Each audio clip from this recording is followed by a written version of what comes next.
We're in Atlanta walking along the BeltLine.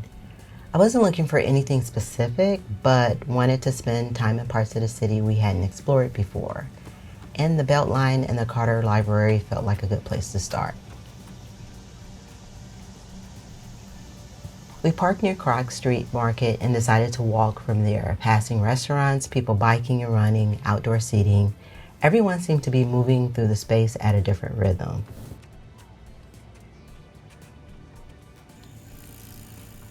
What struck me right away was how much life is layered into this path. You have your recreation, your art, neighborhoods all sharing the same space.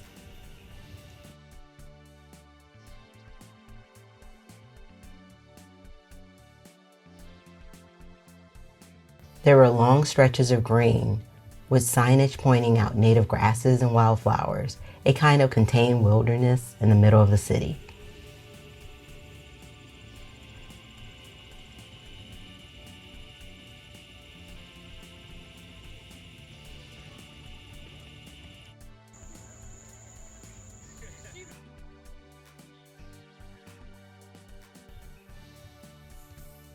As we walked, the space kept changing. Stairs leading up to small retail pockets, coffee shops, signage tucked into the path. In some spots, it feels less like a trail and more like a series of connected spaces. Under the overpass, everything becomes graphic. Bold colors, sharp shapes, layered symbols. It clearly defines this part of the BeltLine.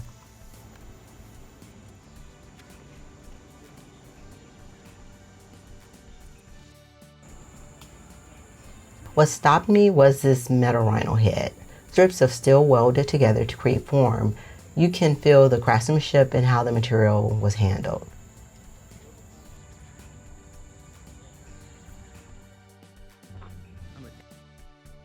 As we continued toward the Carter Library, I started noticing how much sculpture lives along this path. It's colorful, geometric, and sometimes monumental. I especially enjoyed this sculpture by Jamal Barber, Flowers for Baldwin.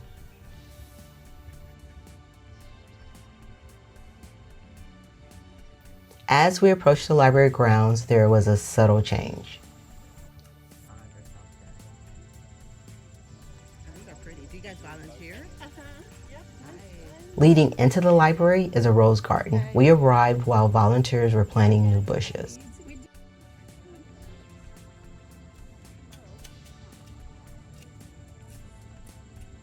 Hi.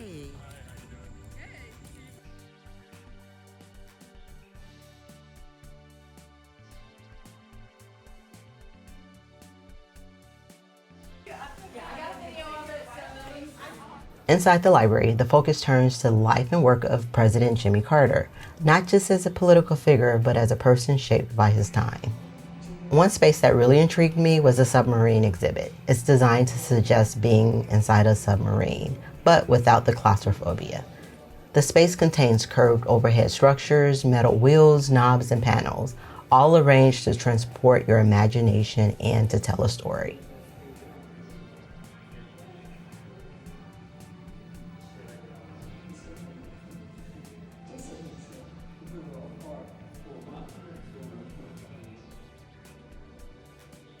I also love spending time in the Oval Office replica, noticing the furniture, the layout, and the objects chosen for that moment in history. This furniture reflects a classical federal style. You can see how the design is used here to signal continuity and tradition. There's even a portrait of George Washington over the fireplace.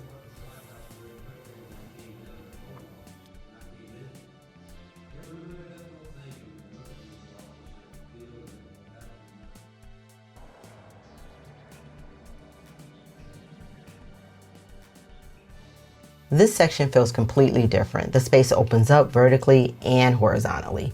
Clear story windows bring in light. Columns arranged in a circle give structure without heaviness. Each year is represented graphically, so time becomes something you actually move through.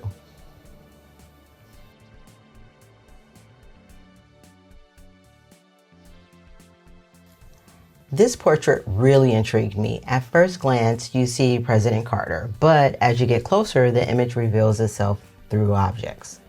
Sailboats forming, the hands and fingers, they are quietly telling a story about his presidency.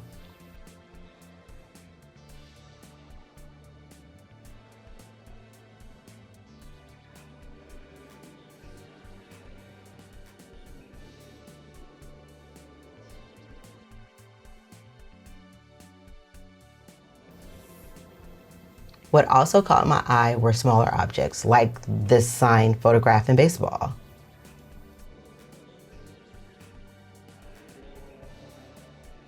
And there's also a word processor, which was state of the art in the 1980s.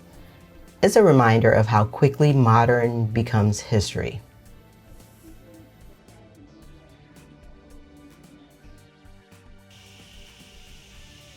Outside the library, the grounds feel quieter, a place that invites you to slow down again. The curves of the building reminds me a bit of the Guggenheim. It's architecture that feels like it belongs to the landscape rather than sitting on top of it. There are Japanese gardens, walking paths, sitting areas, and a sundial. These spaces feel thoughtfully integrated into the grounds.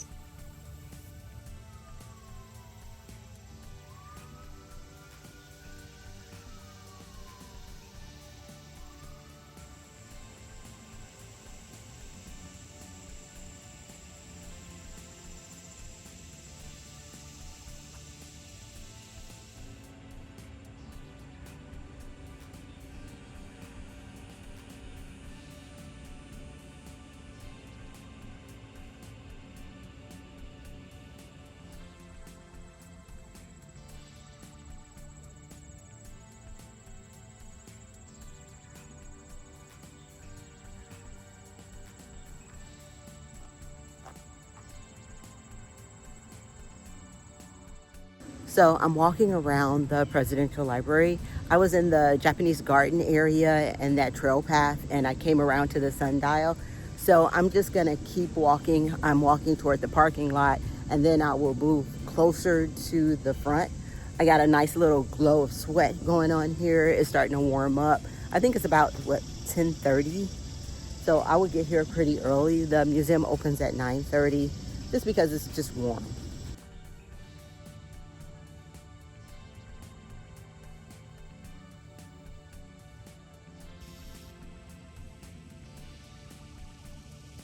Places like this always remind me how much design shapes our experience, often without us realizing it.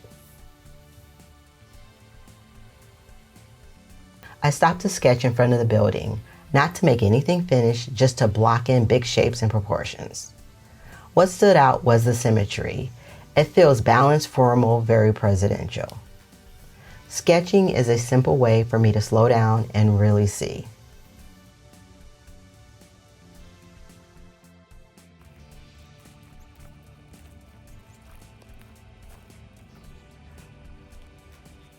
On the walk back, we passed through the surrounding neighborhood. I always love noticing Victorian homes.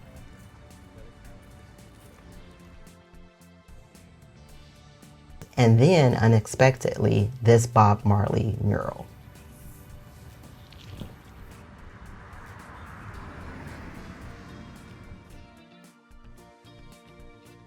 We ended the day back at Krog Street Market.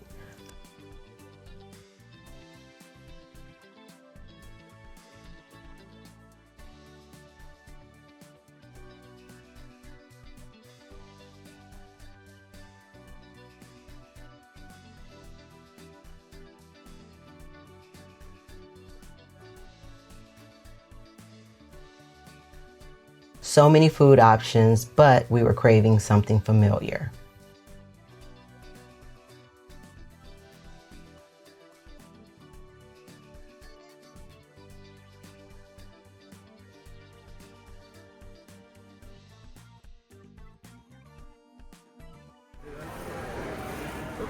Fried catfish, greens, and mac and cheese felt like the right choice for a day in Atlanta.